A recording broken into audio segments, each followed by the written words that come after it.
ಯಾವ ಅರ್ಥದೊಳಗೆ ದೇಶಭಕ್ತಿ ಇದು ಒಂದು ಸಂಸ್ಥೆ, ದೇಶಭಕ್ತಿಗಾಗಿರೋಂಥ ಸಂಸ್ಥೆ ಅಂತ ಯಾವ ಮಕ್ಕಳು ಇದರೊಳಗೆ ಹೇಳ್ತಾರೆ ಇವರು? ಏನು ಸತ್ಯ ಹೇಳಿದ್ದಾರೆ.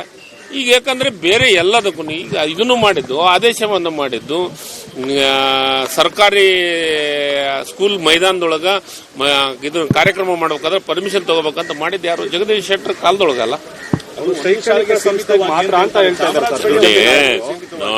ನೋ ಎಲ್ಲಾ ಶಾಲೆಗಳು ಅದು ಆದೇಶ ಕಾಪಿ ನೋಡ್ರಿ, ನಾವು ಕ್ಯಾಬಿನೆಟ್ ನಮಗೂ ತೋರಿಸಿದಾರೆ. ಅದೇ ಕೆಲಸವನ್ನು ಮುಂದುವರಿಸಿದ್ವಿ ನಾವು. ಈಗ ನಾನ್ ಕೇಳ್ತಾ ಇರೋದು, ನಾವು ಬಿಜೆಪಿ RSS ಬ್ಯಾನ್ ಮಾಡ್ತೀವಿ ಅಂತ ಎಲ್ಲಿ ಹೇಳಿದೀವಪ್ಪ? ಎಲ್ಲಿ ಹೇಳಿದೀವಿ? ಈ ವಿಚಾರ ನೀವು ಮುಂದೆ ತಂದಿದೆ, ಸರ್ಕಾರ ಮುಂದೆ ತಂದಿದ್ದೆ, ನಿಮ್ಮ ಆಡಳಿತ ವೈಫಲ್ಯವನ್ನ ಮುಚ್ಚಿ ಅಂದ್ರೆ ಅಭಿವೃದ್ಧಿ ಆಗಿಲ್ಲ ಯಾರಂದ್ರು?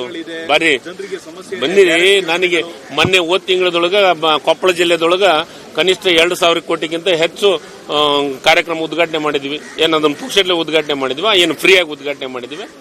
ನಾವೇ ನನ್ನ ಜಿಲ್ಲೆಗೆ ಬನ್ನಿ, ತೋರಿಸ್ತೀನಿ ಬಿಜೆಪಿಯವರಿಗೆ. ಬಿಜೆಪಿಯವರು ಬರ್ರಿ ಅಂತಲ್ಲ ಸರ್ಕಾರಿ ಕಾರ್ಯಕ್ರಮದಾಗ ಅವ್ರಿಗೆಲ್ಲರದಲ್ಲೂ ಹೆಸರು ಹಾಕಿದ್ದೆ. ಬಿಜೆಪಿ ಯಾರು ಬರಲಿಲ್ಲ. ಬಂದಿದ್ರೆ ತೋರಿಸ್ತಿದ್ವಪ್ಪ, ಏನೇನು ಉದ್ಘಾಟನೆ ಮಾಡಿದ್ವಿ, ಏನೇನು ಕಾರ್ಯಕ್ರಮವನ್ನು ಮಾಡಿದ್ವಿ, ಯಾವ ಕೆಲಸ. ನಾನು ಒಂದೇ ಒಂದು ಕೇಳ್ತೀನಿ, ಹಿಂದೆ ತಾಲೂಕನ್ನು ಘೋಷಣೆ ಮಾಡಿತ್ತಲ್ಲ, ತಾಲೂಕಿಗೆ ಪ್ರಜಾಸೌಧ ಕಟ್ಸಕ್ಕಾಗಲ್ಲ ಅಂತ ಯೋಗ್ಯತೆ ಇರಲಾರ್ದಂತ ಬಿಜೆಪಿಯವರು ನೀವು ಇವತ್ತು ಪ್ರಜಾಸೌಧವನ್ನು ಕಟ್ಟಿಸುವಂತ ಕೆಲಸವನ್ನು ಮಾಡ್ತಾ ಇದ್ದೀವಿ ನಾವು. ಅದನ್ನೇ ಶಂಕುಸ್ಥಾಪನೆ ನೀವೇನ್ ಮಾಡಿದಿರಿ ಹೇಳಿ? ಒಂದೇ ಒಂದು ಉದಾಹರಣೆಯನ್ನು ಕೊಡಿ. ಸುಮ್ಮ ಮಾತಾಡ್ತಾರೆ ಸ್ವಾಮಿ. ಬಡವರು ನೆಮ್ಮದಿಯಿಂದ ಇರಬಾರ್ದು, ಬಡವರು ನೆಮ್ಮದಿಯಿಂದ 2 ಹೊತ್ತು ಊಟ ಮಾಡಬಾರ್ದು ಬಿಜೆಪಿಯವರಿಗೆ. ಇವನ್ನೆಲ್ಲ ಮಾಡಿದ್ರೆ ಅವ್ರಿಗೆ ಸಹಿಸ್ಕೊಳ್ಳ